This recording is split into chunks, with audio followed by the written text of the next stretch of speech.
my god, oh my god, oh my god, oh my god, oh my god. Holy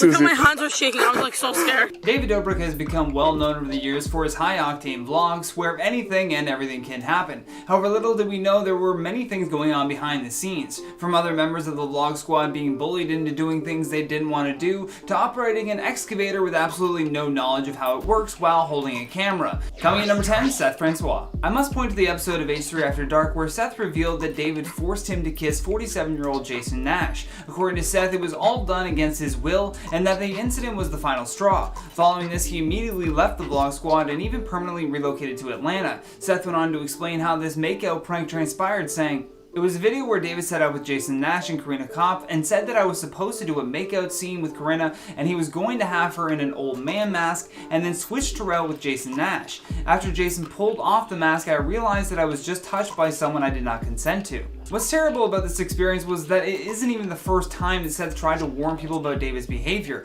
On June 2nd, 2020, he posted a video titled Accountability to All Creators. In that video, he apologized for being part of problematic content that the Vlog Squad had filmed, much of which was referring to him as simply being the Vlog Squad's token black friend. Coming in number 9, Dirty Dom. Back in November of 2018, in a since deleted vlog titled She Should Not Have Played With Fire, David Dobrik is hanging out with a group of friends, including former Vlog Squad member Dirty Dom. In this video, Dom jokes that he has invited a group of girls to have a fivesome with them. The girls are briefly included in the video while Dom aims sexual jokes and commentary at them. Then on March 16, 2021, Business Insider publishes an article that said a woman was taken advantage of without her consent by a Vlog Squad member in 2018, the same night that they filmed the video about group sex. The article includes commentary from a young woman who appeared in the 2018 video I mentioned earlier, and in the article she claims Dom committed SA. The article also includes quotes from Trisha Paytas claiming Dobrik asked Jason Nash to purchase alcohol for the women because they were under 21 and could not purchase it for themselves, all of which was facilitated by David Dobrik. Do not forget that. For the most part, David put himself in the spotlight to explain the actions of his former friend. I mean, we had two separate apology videos that came from Dobrik. The first one had the comments turned off, and the second one came after nearly every single company that he was associated with began to drop him. Safe to say that even he knew that he had gone too far with providing a platform for this kind of behavior. Coming in number 8, Stealing Dispo. A 5-part TikTok series about a young man named Kareem offering his application to be a designer for David Dobrik's new app went viral, and in the videos Kareem suggested the name Dispo, which then actually led David to comment on his TikTok saying that he loved the name and would be in touch. Kareem would later reveal though that Dobrik decided actually not to hire him. Then shockingly, well to some, not to others, on March 1st, 2021, David Dobrik launched his new app and the name is, you guessed it, Dispo, the name suggested by Kareem in the TikTok series. Apparently the company had trademarked the name back in June of 2020, but many viewers were still displeased with the lack of recognition for Kareem. In addition to this, the review section of Dispo in the App Store was flooded with comments calling for Dobrik to take accountability for his actions and acknowledge those speaking out against him. However, this problem may have been solved by itself with Dobrik now being forced to step down, so I don't know, let me know in the comments how you feel about that. Coming number 7, moves to Facebook. In a strange turn of events, after claiming to be taking a break from social media and posting content, Dobrik appeared on Facebook. After David was demonetized by YouTube, his Facebook account almost immediately started posting some of his most viral, non-controversial vlogs. The move was a silent transition, but for those who have found out about it, they think he went a little bit too far with this one. It's just the speed at which he did this right after being exposed for facilitating a vlog where this woman could be attacked like that, and then hiding it for 3 years. There is no way that he didn't know that something happened, and yet here he is transitioning so quickly to Facebook right after saying he was going to stop posting to work on himself. I love that line. I'm gonna work on myself. Sure. Coming in number 6, Trisha Paytas. When Trisha Paytas spoke on Frenemies with Ethan Klein, she revealed even more disturbing allegations against Dobrik. She claimed David hid while she had sex with her boyfriend Jason Nash and filmed her naked without her consent. Nash was apparently aware of the prank, but Trisha claimed that there was no consent given. Because she was dating Jason, because she was a participant in some of the vlogs, that should not count as her consent. She also asked David not to post the video titled "I Snuck Into Their Hotel Room," surprise in brackets, and while David had removed the video, it still racked up more than 14 million views. Plus a ton of reaction channels still have the video up, so there's also that butterfly effect of going too far with stunts like this. Coming in number 5, Nick Kiswani. Nick's allegations toward David and the Vlog Squad could be the real ace in the hole that took down David. While appearing on the H3H3 podcast, Nick shared that his time with the Vlog Squad severely damaged his mental health, and that in addition to this, he already suffers from a rare form of dwarfism that resulted in him becoming blind in his left eye. While he was with the Vlog Squad, Nick was repeatedly mocked for his height and his disabilities. He goes on to tell Ethan, "I felt worthless being in those videos. I was like, dude, why am I even like here? What's the point in my existence? Because I was just treated like this punching bag." In addition to this, he also called the group as a whole toxic and very much like a cult, adding that he would often come home mentally drained from filming with them and constantly be stressing about how he was going to escape from all of this. Coming in number 4, mocking Japanese. There have been many things that led to the destruction of David Dobrik's career. One of those was the lockdowns in LA that this immediately stunted what he was able to do for his usual, like I said, high-octane vlogs. On top of that, he was under fire for sporadically pretending to speak in Japanese while picking through snacks with his ex-girlfriend Liza. He also began pretending to read the packages, even at one point saying, "It's not racist, that's like the sounds I hear when they talk." After he makes the comment about how his actions are not racist, Koshy replies with, "No, it's not racist as long as I keep saying no." And throughout 2 videos though, she continues to say no every time Dobrick mocks speaking Japanese, which obviously does not stop it from sounding or coming off as racist, but he felt the full force of the internet on that one. Something that a lot of people forgot that he went too far with. Coming number 3, the puzzle giveaway scam. One of the most common comments I see is you guys asking me for money. So I finally figured out a way to get all of you guys money. I sound like a scam, but this isn't a scam. Listen, I made this puzzle. It's called the $100,000 puzzle by David Dobrik. That's me. So this is how it works. You get the puzzle, you start building it. It takes a while. And when you're done, you take your camera on your phone just like that, and then you scan it because it's a QR code. And look, now it'll load your prize, and you're going to 100% win. Anywhere from 25 cents to $100,000. So essentially the scam that David Dobrik came up with was to promote gambling to his young and impressionable followers. He made a bunch of puzzles that when assembled form a QR code. You would then scan said QR code and win anywhere from 25 cents to $100,000. That 100K being the luring dream and reason for buying a bunch of puzzles at $30 a pop. Imagine spending $30 to win 25 cents. The worst part is that you don't even have a nice piece of art when you're finished with the puzzle. It's a QR code. The fact that it's even a puzzle is just pure marketing towards that underage audience, and by underage I mean people who are not legal age to gamble. Plus there is no way it would cost David any more than $8 or $10 to make these puzzles. He acts like he's giving away his money, but in reality he's giving away your money. After he puts some of it in his own pocket first, of course. Of course, it's gotta be first. Coming number 2, the Tesla jump. Oh my god, oh my god, oh my god, oh my god, oh my god. Oh, holy Look how my hands are shaking. I was like so scared. Okay, this is just pure recklessness that just needs to be put in check. Throughout this entire video titled "My Tesla Flew Off the Ground," Dobrick is putting the blame on the guy saying he wanted to perform the stunt, acting like there's nothing he could do as he holds the camera, for which this dude clearly wants to perform for. Dobrick then hands over the key to one of the motorcyclists who proceeds to jump the street, but while everyone makes it out alive and intact, the whole video is one danger after another, and someone could have seriously been injured or killed, depending on the outcome of that jump. I mean, there could have easily been someone crossing the street on the other side that they couldn't see, and that's the real issue with these stunts, is that he doesn't have stunt coordinators or anyone that's a seasoned professional who can make sure this stuff is done safely. What David is directing for his vlogs happens on movie sets all the time. The difference is that they have safety measures put in place and professionals performing those stunts, not some guy who's like, "I got a sick dirt bike, but I bet I could jump your Tesla."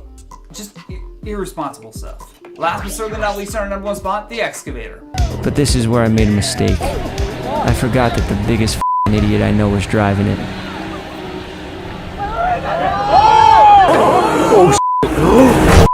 Perhaps the most egregious of all was what he did to Jeff Wittek. In his new documentary series, Jeff has fully explained that he nearly lost his eye and his life at the hands of David Dobrik. In the video, he spoke about how the group had been doing a lot of stunt videos, and their newest idea was to put an excavator vehicle in a lake. Once there, they would simply create their own tree swing and use the excavator to hurl their friends around. The YouTuber even leads into the clip by saying how he had downplayed the danger of the stunt at first. Jeff says, "I just jumped out of a plane 20 times. What's the worst that could happen if I swing from a rope over a 1-foot deep lake?" Although that soon turned into him saying, "I didn't know I was gonna go that fast, so I grabbed the rope and I tried to make a goddamn funny video for people, but this is where I made a mistake. I forgot that the biggest idiot I know was driving it." Even right before Jeff went on, I believe Kornikov was taking a turn and it did not look safe at all. You can even see her panic when the rope drops suddenly. And it starts falling down and Corinna's like, well, put me down, put me down. She's like, you take things too far, David. This is a moment of genuine fear, and she calls David out for always taking things too far, which sadly a warning that went missed as Jeff would grab onto the rope next. In the video, David can be seen spinning the vehicle around as Jeff hung from the rope. However, suddenly he begins to fly towards the camera and crash into the excavator itself. At that moment, you can hear David in the background yelling, "Oh," because he's the one filming it while driving this thing, and then the rest of the team can be seen rushing into the water to see if he was okay. But for like so long, Jeff was just hanging there with his face in the water while David was filming all of it. It just sickens me. Now that David Dobrik and his vlog squad are getting cancelled, tons of old clips are resurfacing, showing a whole other side to David that many fans didn't even know existed. In at number 10, Asian Stereotypes. Last year, clips started resurfacing of Liza Koshy and David Dobrik trying candy and other snacks from Asian countries. And in the video, they both mock Asian languages and make offensive jokes about the way that Asian people pronounce words. When Liza jokingly calls David out for this, he says, quote, "No, it's not racist. That's the sounds I hear when they talk." Yikes. But Liza's response might even be worse. And she says, quote, "It's not racist as long as I keep saying no." Basically implying she knew the jokes were racist, but as long as they appeared to acknowledge it, that would make it okay. Last year when the jokes resurfaced, both David and Liza addressed the comments and apologized. And at number 9, Jeff's accident. If you follow the vlog squad, then you know that Jeff Wittick had a really bad accident last year that completely ruptured his eye. He stated later that the damage was so bad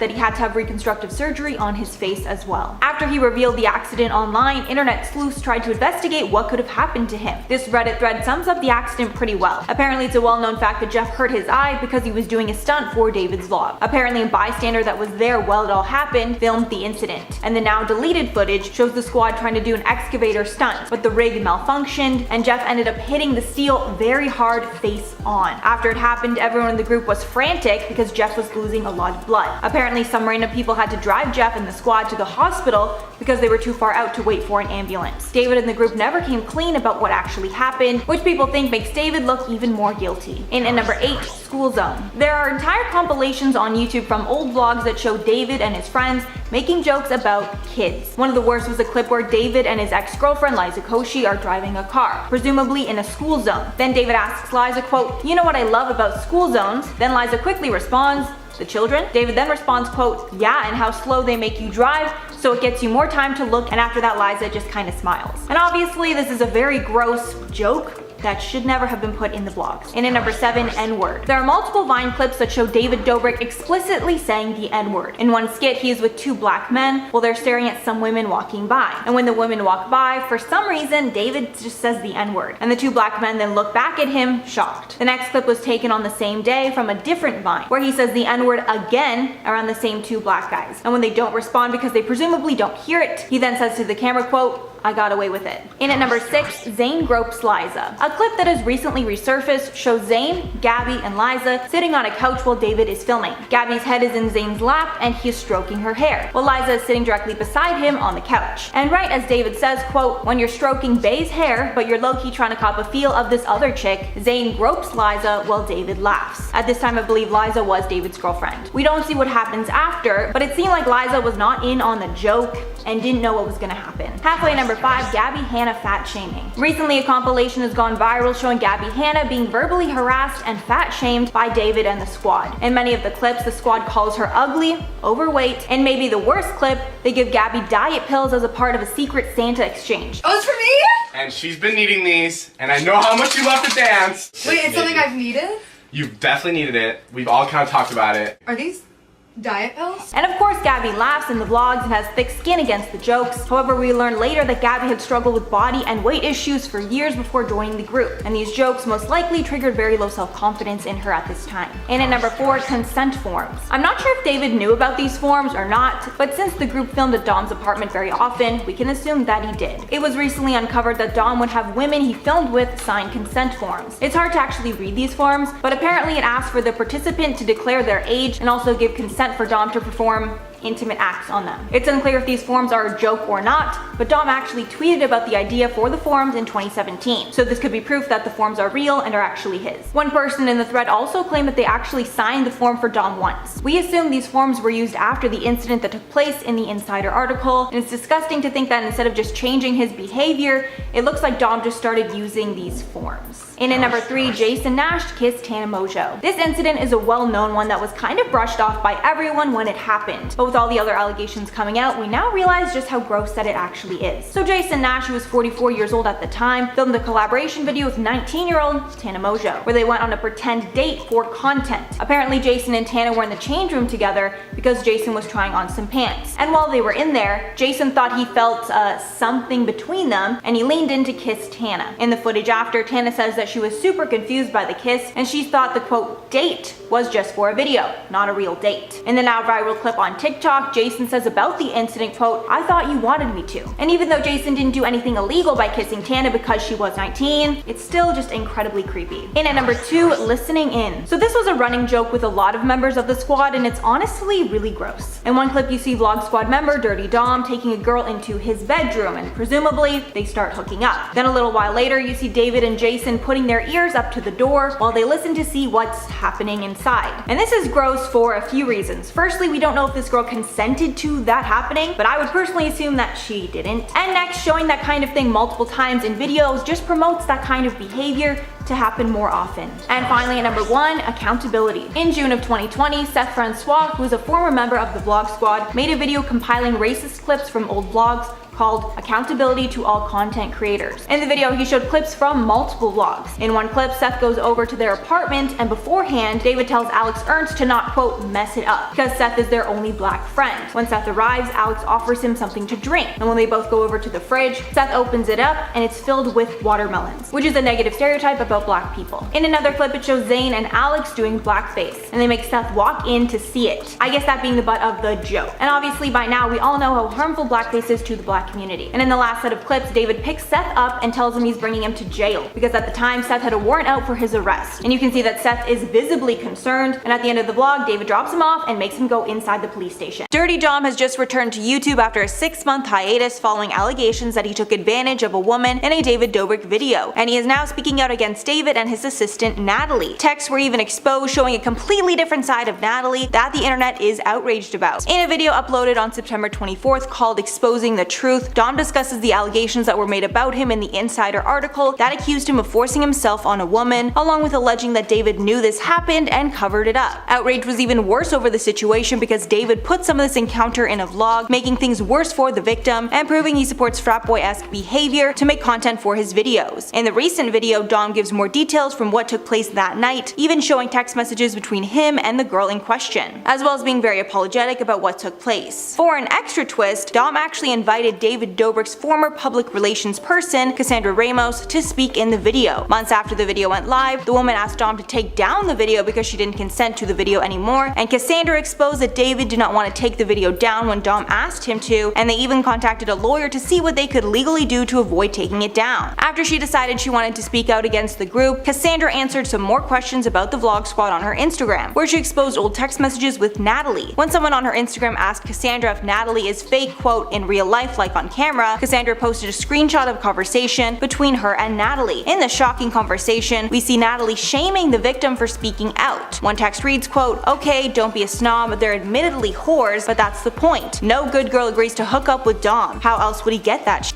In another text, Natalie says, quote, but he needs the dirty girls because they party and do the ratchet shit he needs for the videos. Good girls are boring. He can't film you and I, we aren't content. These messages are in stark contrast to what Natalie said following all the drama that took place in 2020 with David, where she claimed she supported and was standing with the victims. But from these text messages, it was clearly all an act, and when she found out that Dom was accused of forcing himself on someone, she trashed the girl instead of taking the video down like she wanted. But it's clear that the whole time this scandal was happening, David and Natalie were doing everything possible to distance themselves from Dom and the incident that took place in the vlog. While Natalie was on the BFFs podcast after that incident, she said about the allegations, quote, even the which went down, it was really about another dude. Another guy did something. David just happened to be there. And of course Dom needed to be held accountable for his actions, but David was not totally innocent either. With David Dobrik making his return to vlogging, it was only a matter of time before we heard from disgraced Vlog Squad member Dirty Dom. He recently hinted at a potential return, and needless to say, people are not happy about it. As I mentioned, it appears that David Dobrik has returned to his regular schedule of posting weekly vlogs. This comes after allegations of inappropriate behavior were levied against the notorious Vlog Squad. The drama that unfolded from that was all over the internet for everyone to see. Every last detail was exposed by former members and people who had direct contact with the group. There was Seth Francois calling David out for tricking him into a situation where Jason Nash kissed him without his consent. Then Nick Kiswani, better known as Big Nick, appeared on H3H3 and explained why he stopped appearing on David's channel as well. According to Nick, Dobrik constantly made fun of his height and appearance, and then he went on to say that the jokes they told actually hurt his feelings and eventually led him to leaving the channel. But in his candid interview with H3H3, he explained that the Vlog Squad was kind of like a cult and that the group as a whole were toxic. However, what's worse is that David had actually assisted his friend Dom with covering up an incident of SA. In a since deleted video that was titled "She Should Not Have Played with Fire" that was released back in November of 2018, Dobrik is hanging out with a group of friends, including Dom. In the video, Dom jokes that he had invited over a group of girls to have a fivesome with them. The girls are briefly included in the video while Dom repeatedly aims inappropriate jokes and commentary at them. Then fast forward to 2021, and Business Insider publishes this article that says a woman featured on YouTube star David Dobrik's channel says that she was taken advantage of by a member of the Vlog Squad the night that they filmed the video about group sex. The article itself includes accounts from the young woman who appeared in that 2018 video I was speaking about earlier. Not only does she say that she was SA'd by Dom, but the article also includes quotes from Trisha Paytas that claim Dobrik had asked Jason to purchase alcohol for the women because they were under 21. After David Dobrik released an apology on March 16th titled "Let's Talk," a number of people were displeased with his initial response to the allegations that have been swirling online. The main focus was the SA allegations brought against Dirty Dom. Despite apologizing for posting the video and associating with Dom in his last video, David decided to call his original response cowardly, which is pretty much on par with how people viewed that first response. Just having the comments turned off really rubbed people the wrong way, especially on a video titled "Let's Talk." However, in his second apology video titled 03/22/21, David left that comment section wide open. He even goes back over the stuff with Dom and says, "I fully believe the woman that came out against Dom and said that she was SA'd by him. I got consent to post the video, but even though I got consent, I should have never posted it. What I understand now is she sent that text because she felt like she had to, and that's up," adding, "It was cowardly of me to say in my last apology that I missed the mark because it's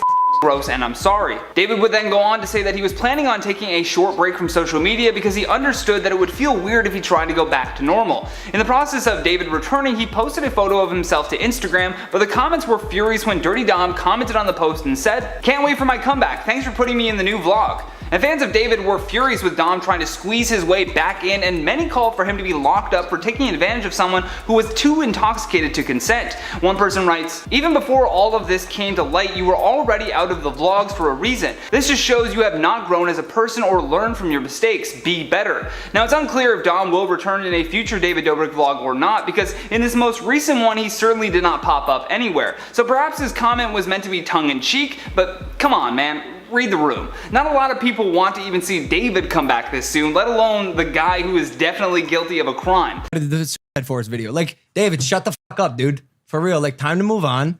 We get it, you're hot shit now, but I think I can speak for everyone who knows you. If you keep this attitude up, your time is coming. David Dobrik has been a content creator for a very long time now, and although him and his vlog squad have taken over YouTube, it seems as though they are now falling apart. More and more influencers and celebrities are speaking out against David Dobrik, and today we've comprised a full list of all the influencers that tried to warn us about him. Coming at number 10, Logan Paul. I walked in here during the party yesterday in the garage, this room, by the way, off limits, and David Dobrik and Corinna were sitting on the set. Now, despite having praised David Dobrik in the past for his content creating abilities, Logan Paul has called David out on a number of occasions. In particular, Paul claimed that David had actually broken into the set of his Impulsive podcast during a party in June of 2019. He noted that David never asked for permission and alluded that Dobrik was most likely filming a vlog where Logan would be the butt of the joke. Now, Twitter users are pointing to a specific episode of Impulsive though, where Logan actually spoke at length, exposing David and the Vlog Squad for a number of controversies. His main issue with David was that he would not drop the Japan Forest video that Logan had recorded recorded years back. He made sure to let David know that if he keeps this self-righteous attitude up, that his time will come too. Coming in number 9, Liza Koshy. There has been many things that led up to the destruction of David Dobrick's career. One of those was the lockdowns in LA. This immediately stunted what he was able to do with his usual high-octane vlog videos. On top of that, he was under fire for sporadically pretending to speak in Japanese while picking through snacks with his ex-girlfriend Liza. He also began pretending to read the packages, even at one point saying, "It's not racist, that's like the sounds I hear when they talk." After he makes the comment about how his actions are not racist, Koshy replies with, "No, it's not racist as long as I keep saying no." Then throughout 2 videos, she continues to say no every time Dobrick mocks speaking Japanese, which obviously doesn't stop it from coming off as racist, and he felt the full force of the internet on that one. Coming number 8, H3H3. Ethan Klein from the H3H3 podcast has no bones about exposing YouTuber David Dobrick, and he has warned people about the problematic content creator before. Recently, he took to Twitter to call out David and his close friend Scotty Sire for trying to cover up Seth Francois' sexual allegations. In a tweet warning people about David Dobrick, Ethan said, "I have a lot to say about the Scotty video. Right now, I just want to say that it's sad that David sent his most liked friend out to victim shame and threaten Seth. Disposable isn't just the name of his new app, it's also how he feels about his friends." Coming in number 7, Seth Francois. Continuing off our last point about Ethan Klein's role in the downfall of David Dobrik, I must also point out the episode of H3 After Dark where Seth revealed that David forced him to kiss 47-year-old Jason Nash. According to Seth, it was all done against his will, and that the incident was the final straw. Following this, he immediately left the vlog squad and even permanently relocated to Atlanta. Seth went on to explain how this makeout prank transpired, saying, "It was a video where David set up with Jason Nash and Karina Kopp and said that I was supposed to do a makeout scene with Karina and he was going to have her in an old man mask and then switched her out with Jason Nash. After Jason pulled off his mask, I realized that I was just touched by someone I did not consent to." Now, what's terrible about this experience was that this isn't even the first time Seth's tried to warn people about David's behavior. On June 2nd, 2020, he posted a video titled "Accountability to All Creators." In that video, he apologized for being part of problematic content that the Vlog Squad had filmed in the past, much of which was referring to him as simply being the Vlog Squad's token black friend. Coming in number 6, Scotty Sire. So after a number of weeks where none of the allegations were addressed by anyone in the Vlog Squad, Scotty decided to take a shot at Seth Francois, as Ethan mentioned earlier. After being immediately met with backlash though, he backtracked his comments and took aim at the Vlog Squad instead. In the apology that he posted on March 8th, Scotty said, "First of all, I would like to apologize to anyone who feels as though I disrespected or invalidated their story. That was never my intention and I mean that so sincerely. I let emotion get the better of me and I chose my approach and many of my words poorly. I chose to make the video and share my opinion. I expected it to be analyzed and picked apart, but I did not expect it to hurt so many people, and so I've made the decision to remove the video from my channel." Now, although David was not directly mentioned in this warning, it was an apology attempt after he defended David Dobrick's actions. Coming in number 5, Carlene Contro and Aaron Gilfoy. In addition to the multiple Vlog Squad members that are coming forward to speak their truth, we also had a warning from former members Carly and Aaron. In a nearly 3-minute video posted to their joint channel, the ladies clarify a number of things. First of all, they said that no one has told them not to speak about the allegations and that they just needed time to process the news. Carly goes on to say, "The article came out, we read it the same time as you guys, and I mean obviously we think it's disgusting what happened and none of that is okay." Aaron also adds that neither of them were present the night that Hannah said her assault by Dom took place. Now, unfortunately, despite calling out Dom, they neglected to name David and other members that were present that night. Aaron just wished for everyone involved to take accountability and continue to learn why their involvement with the situation had an effect on it. Coming in number 4, Natalie Noel. Following Carly and Aaron speaking out against the Vlog Squad, Natalie, who is David's assistant and close friend, also broke her silence. She posted to her Instagram story saying, "I spent a lot of time thinking about the recent allegations and because of the severity, it's taking me time to process. Like many of you, I'm upset and angry and do not condone the behavior detailed in the article or any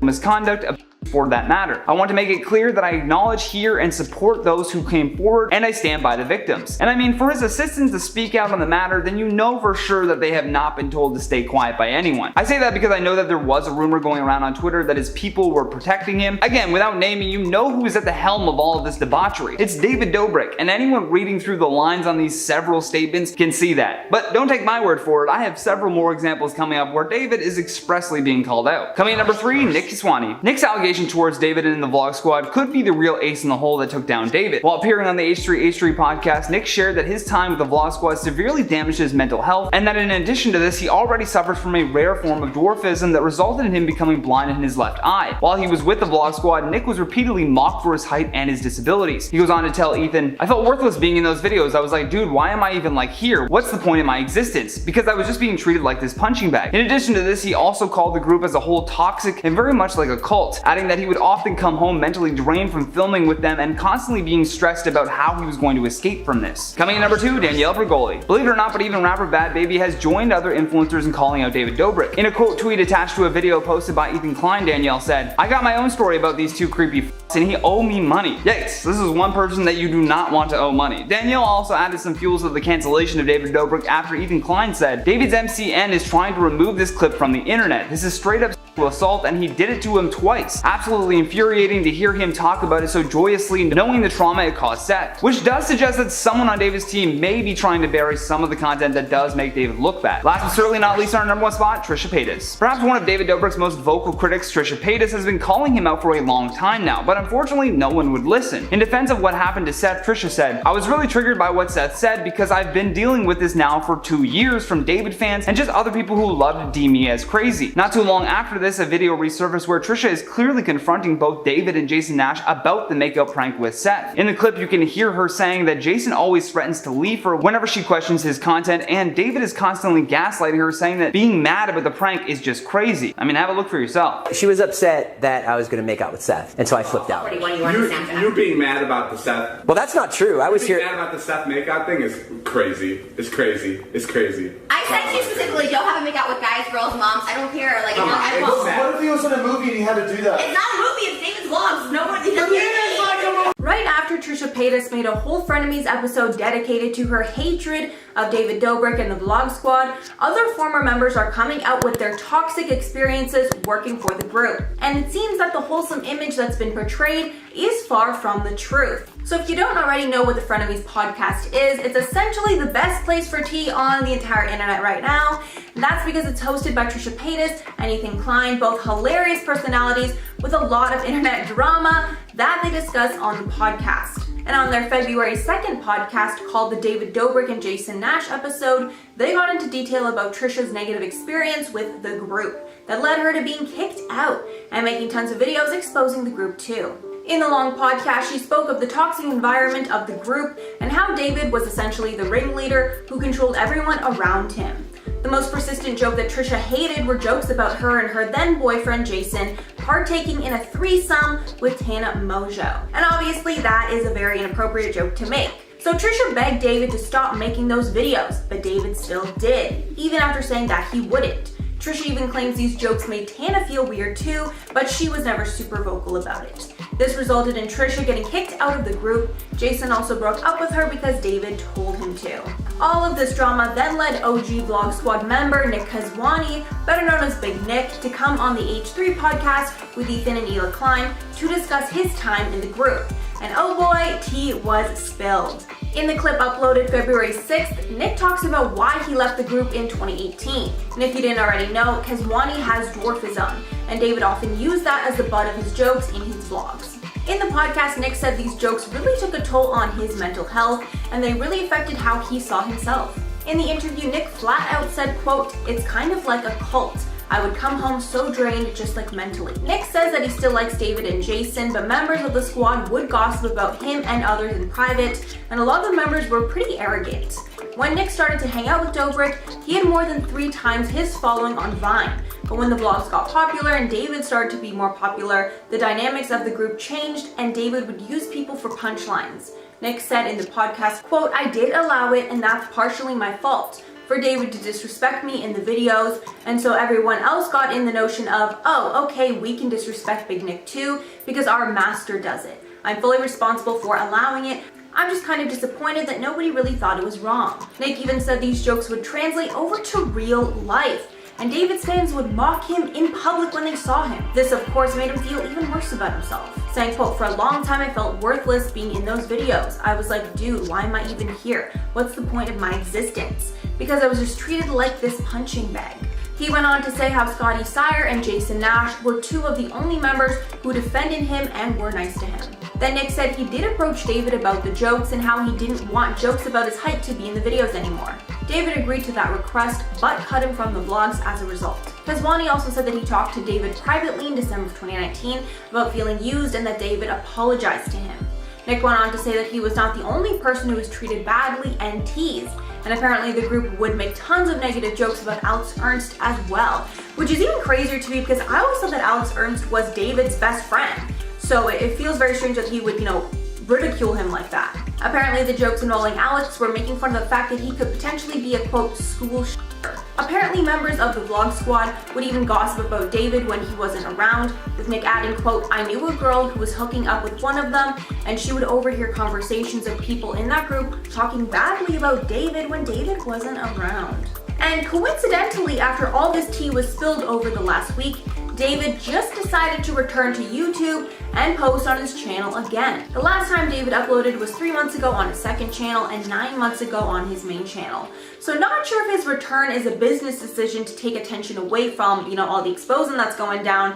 I'll let you guys be the judge of that, but personally, I think it looks a little suspicious. This Vlog Squad scandal doesn't look like it's slowing down anytime soon. It seems as though every few days there's someone coming forward with new information or allegations, adding to the overflowing bowl of cancellation soup that these guys are sipping. Now that we're looking into these YouTubers' past with a new perspective, we can see who's tried raising the red flag before, so let's talk about the top 5 influencers who tried to warn us about Jason Nash. At number 5, Trisha Paytas. Trisha has been very outspoken about Jason and the Vlog Squad ever since her very intense, public, and drama-filled breakup with him. Trisha has made countless videos and Instagram posts calling them out for mistreating her and really dug into Jason's part in their relationship and how toxic everything was while they were together. Though many people saw this as Trisha being Trisha, always trying to start drama, people are now coming to the realization that maybe she's been right all along. Trisha has always been the first to call them out on their actions, and now that this scandal has started to grow, Trisha's coming out with even more receipts. Recently on the H3 podcast, Trisha exposed Jason for trying to get in contact with her even though they haven't been together since 2019. She showed off some of her missed texts and calls from him, pointing out that he's trying to get in touch while he's facing backlash from the Vlog Squad scandal, as well as others involving Tana Mojo, which we will talk about later. Trisha wasn't afraid to also expose screenshots that she received from Jason's alleged girlfriend, showing that he was going to quote, call his ex so this all stops. He didn't indicate which ex he was referring to, but after seeing Trisha's text, I think we know who he was calling. Trisha might be warning us about Jason's strategy to cover this scandal up. As of right now, he hasn't publicly spoken about this scandal, so maybe he's just trying to cover it up and get away from it, and since Trisha knows the most about him and clearly isn't afraid to expose him, maybe he's trying to make a mess with her in hopes that she won't say anything. But if we know Trisha, then we know that there's absolutely no chance of her not exposing him. Because of the scandal, Trisha is now relieved that David and the Vlog Squad are now being held accountable for their actions, and since Trisha has shared her story about how she was treated when affiliated with the Vlog Squad, she no longer feels alone and invalidated in her struggles with the YouTube group. Like I said, she's always been very vocal about how much she hates the Vlog Squad and how they all protect one another, so seeing them all fail, especially David and Jason, must be fun for her to watch. At number 4, Seth Francois. Former Vlog Squad member Seth Francois is the one who started this whole controversy when he accused David Dobrik and Jason Nash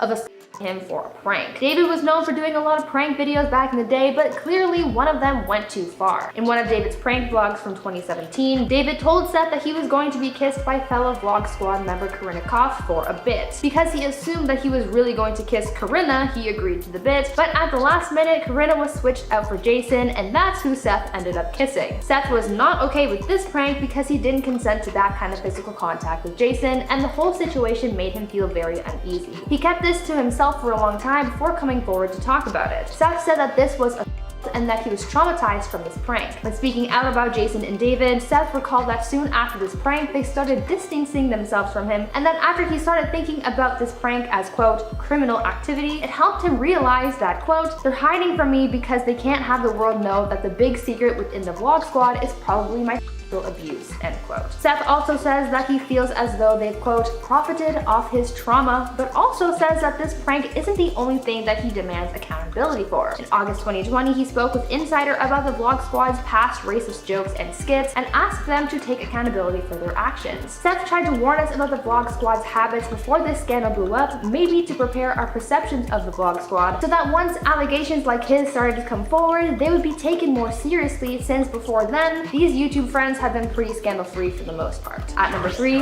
Ethan Klein. Over the last few weeks, as this Vlog Squad controversy has been unfolding, it seems as though much of the information that we've received come from Ethan Klein and the H3 podcast. Ethan has featured Trisha, Seth, and Big Nick, and these three people have been the biggest catalyst in blowing this scandal up. Because of them, David and the Vlog Squad have been hit hard with backlash, and they've lost credibility and sponsorships as well. Because Ethan's podcast seems to be the place to go to reveal your truths about the Vlog Squad, it could be said that Ethan has tried warning us about them. The first big story to come out was the one about Jason and Seth, as he gave Seth a platform to share his traumatic story and bring some light to some of their actions, to warn us about Jason and David specifically. Ethan, by proxy, also warned us about them. Since being the platform to be the first to report on this whole scandal, Ethan has also thrown in his own takes on the situation, even going so far as to accuse the squad of making light of Seth's situation. I think that because he's been connected to Trisha for so long and has heard her talk at length about the horrible things that Jason and the Vlog Squad did to her and other people while they were still together, that Ethan has a sense of who Jason really is and is probably using his platform to not only let people speak their truths, but also subtly back up Trisha on everything she's been saying about the squad for years. Ethan is sort of like a background character in this whole scandal, but he's doing a lot to move it forward. Do you guys think so too? Let me know down in the comments. At number 2, Big Nick. Former Vlog Squad member Nick Keswani, aka Big Nick, hopped on an interview with Ethan and Hila Klein from H3 Productions and to open up about why he is no longer part of the Vlog Squad. Much like the rest of the Vlog Squad, Nick originally came to fame on Vine and was actually more popular than David and Jason for a while. Like a lot of Viners at the time, he made the jump to YouTube and stuck by his fellow Viners as he started making content with the Vlog Squad. Things were going pretty well as the squad members were able to boost each other up on this platform, but soon Nick started getting bullied by his friends, as much of it was for vlog content. Because Nick was born with dwarfism, squad members would often make jokes about his height, and he became the butt of many of the jokes in their videos. Nick said that things got so bad for him that it eventually got to the point where hanging out with David and the rest of the Vlog Squad became detrimental to his mental health. He said that because of the quote, cruelty of his friend group's behavior, that this prompted him to leave the group. Much like Seth, who also had his grievances with the Vlog Squad, he stayed silent on the matter and didn't come forward about things until Seth spoke his truth and inspired him to come forward. Nick has now gone on to call the Vlog Squad a cult, saying that their toxic culture left him feeling drained after a day of filming. He also gave insight into how the group's gossip and quote, superiority complex also fueled the group's toxicity. Nick really exposed them for their toxic environment, saying that this wasn't a good place for him to be, especially because it affected his mental health so much. Bullying also seemed to be an ongoing thing in the group, as Nick revealed that he wasn't the only one being bullied in the friend group and that other members have also faced torment, as many Vlog Squad members talk badly behind each other's backs. Nick opened a lot of people's eyes as to what things are like in the YouTube friend group, going on to say, quote, just because you're popular doesn't mean you're a good person, end quote. Because of everything Nick has revealed about the Vlog Squad, he didn't just warn us about Jason, but also every member of the Vlog Squad, as he accused them of perpetrating and fueling the toxicity in their friendship. Now that we know all of this, maybe fans should be calling on other members of the Vlog Squad to apologize and take accountability. And finally, number 1, Tana Mongeau. One person who's pretty much stayed out of this scandal is Tana Mongeau. Though she is certainly no stranger to controversy, she's been pretty quiet about this Vlog Squad drama, even though she's collaborated with them in the past. Though she hasn't been as outspoken as others have been, she has subtly thrown some shade at Jason Nash and called him out for the time he kissed her in a vlog when she was younger. Because of this drama, a video resurfaced of a then 43-year-old Jason kissing a then 19-year-old Tana, showing Tana in a very uncomfortable situation. Because of this, Tana tweeted saying, quote, to all the famous / successful old guys who dated or got at me when I was 17, 18, 19, or 20, you're effing weird. I see that ish now too with these young TikTok girls. Guys are weird if there's a 10-year age gap and he just understands you or something is wrong with his brain. Tana didn't mention Jason by name in this tweet, but a lot of people have assumed that this is partially about Jason, judging by how this old video has resurfaced and because Jason's character is being questioned now as a result of his controversy. It might also hint at the fact that there is speculation that he is dating a 19-year-old OnlyFans influencer. Tana is warning people about Jason and other people like Jason who get into these sort of entanglements with young influencers, so even if she didn't send out this tweet with Jason in mind, it still applies and still warrants some thought into how these people are really acting behind the scenes. Over the last few days, we have been covering the drama that has been unfolding in the Vlog Squad, and more specifically the role that David Dobrik has in all of this. From subjecting his friends to pranks that they weren't comfortable with, to allowing a toxic environment to develop within his team, David certainly has had a lot to apologize for. work. However, today we now have his assistant and close friend Natalie Noel finally breaking her silence on these recent controversies. So for the most part, David has been putting himself in the spotlight to explain the actions of his former friend and Vlog Squad member Dirty Dom after allegations of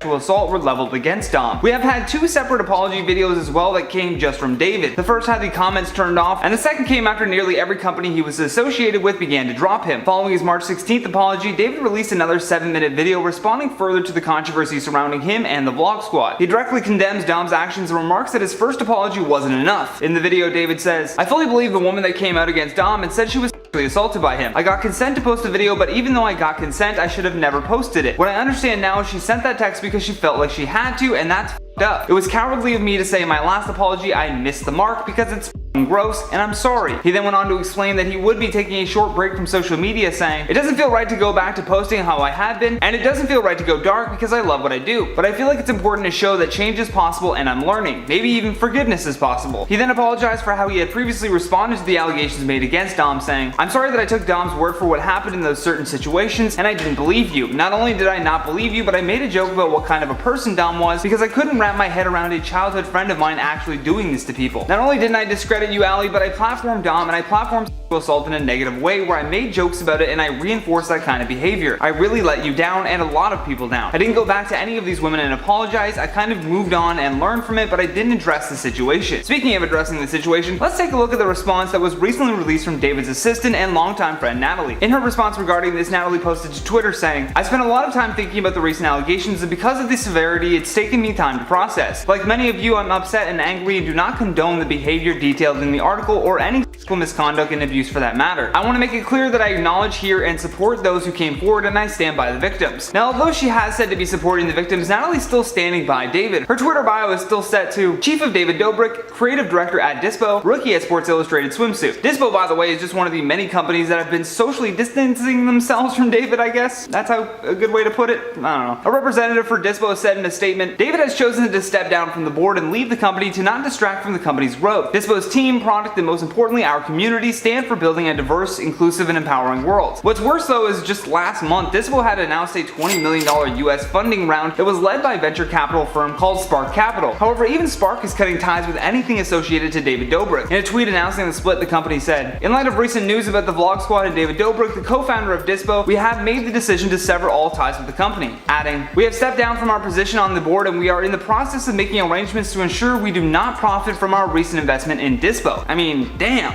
Jeff Wittek has become one of the most talked about people on the internet almost overnight, following the release of his docu-series Don't Try This at Home, where he gives the scary details of his eye injury. And in that docu-series, he gives a brief look into his mysterious past, which includes jail time.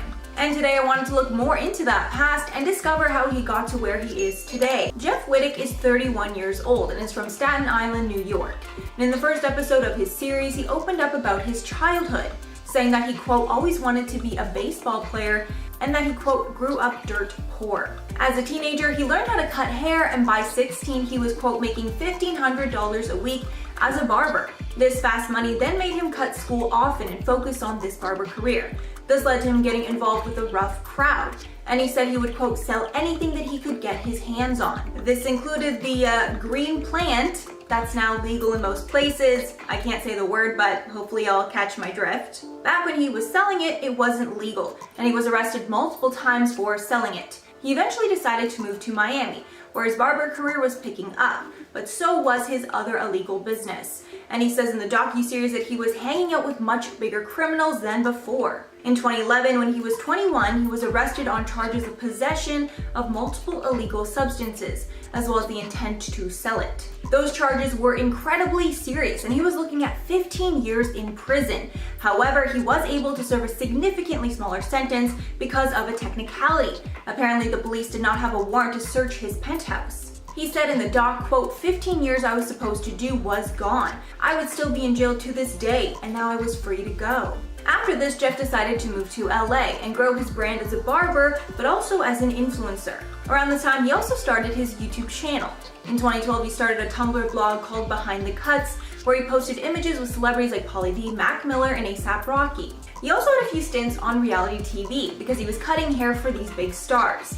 Then in 2014, he moved to 1600 Vine, which was the apartment complex known for housing pretty much all the huge Viners at that time, like the Paul brothers, King Batch, and Lele Pons. He also got involved in Vine at this time too, and would film Vine and YouTube sketches with these huge influencers. In 2015, he started dating actress Sierra Ramirez after meeting her at a club in LA, although their relationship ended in 2018. And this was yet another boost to Jeff's career and got him further into the spotlight. Jeff's involvement in the Vlog Squad started when he met Toddy Smith in 2017, when Todd and Scotty Sire were in New York doing a brand deal for American Express. Wittek said the pair were, quote, drunk out of their minds, and that they, quote, bonded instantly over alcohol.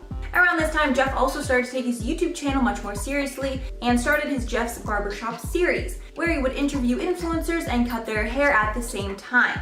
And just a side note, I seriously think his barbershop interviews are some of the best content on YouTube. A little while after befriending Todd, Jeff appeared in his first David Dobrik vlog in 2018. In this vlog, Jeff got pulled over by the cops, and David learned quickly that Jeff was an ex-felon.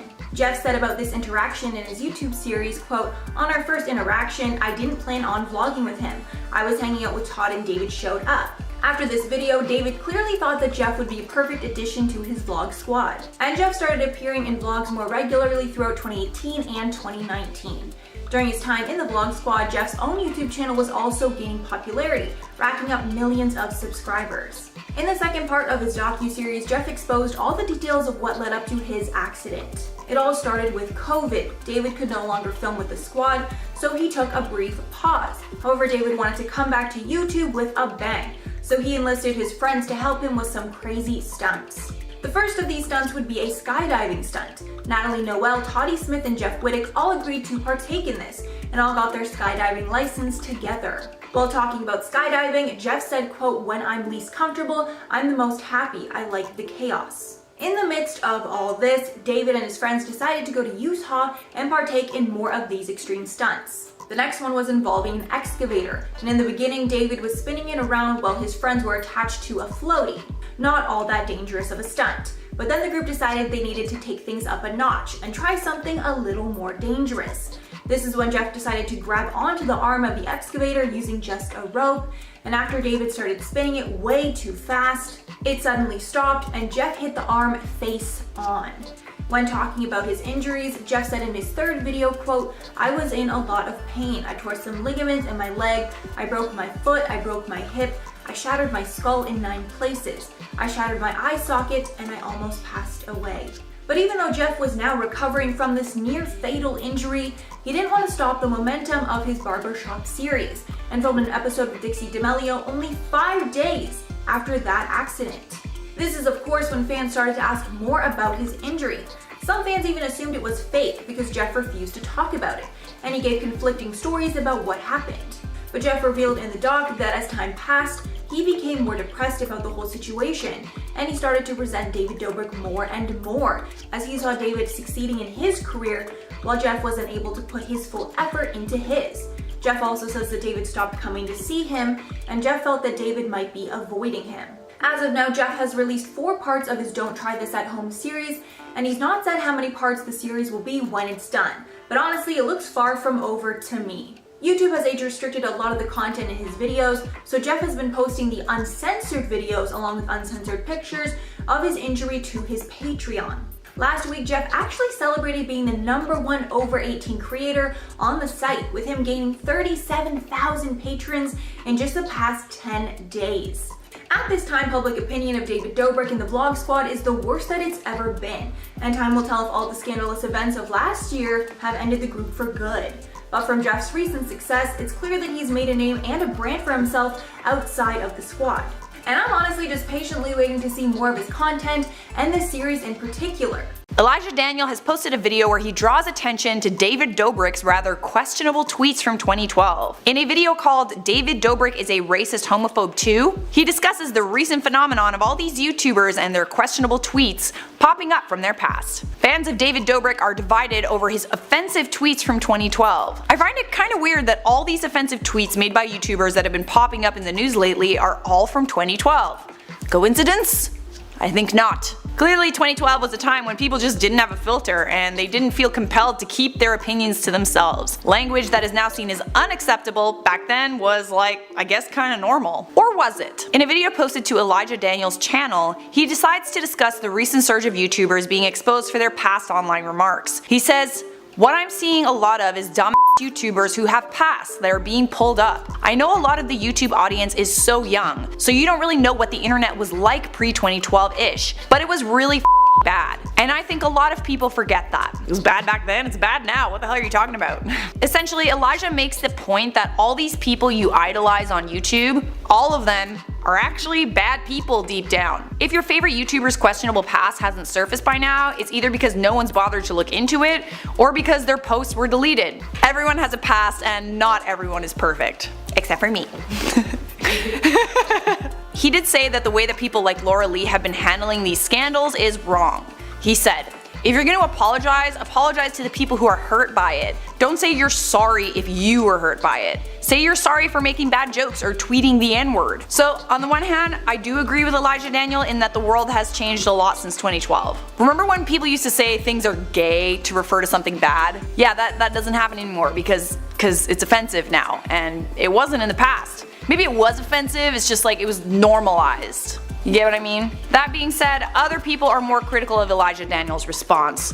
One Twitter user said, "Why is Elijah Daniel talking about 2012 as if it were the 1960s? It was different back then? No, it wasn't. You just weren't raised properly. Dropping the N-word was and is unacceptable."